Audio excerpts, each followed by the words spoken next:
I am Jed from GDK Veneering. Today, this has arrived with us. This set is from a Triumph Stag, and also there is a multi-litre steering wheel. So basically, what the plan is this orangey colour is the customer wants it back to the natural colour how it was before it turns orange. So it normally starts off that colour. So it'll start off a brown colour, and then over the years it'll turn into the orangey colour. We can mimic that with a cherry veneer, but he wants it back to original, so it'll be in the straight grain walnut.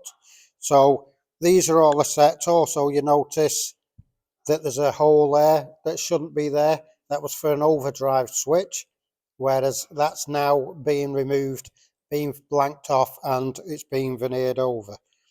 So what the plan is, once all this has been re-veneered in a veneer like that, straight grain walnut, is then the steering wheel. So the steering wheel is a multi-litre and it's made out of plywood basically. So what we're going to do is we're going to colour that to get it as close to that as we can. Thank you very much for watching. I'm Jed from GDK Veneering. Please click like, share and tell your friends. Bye bye.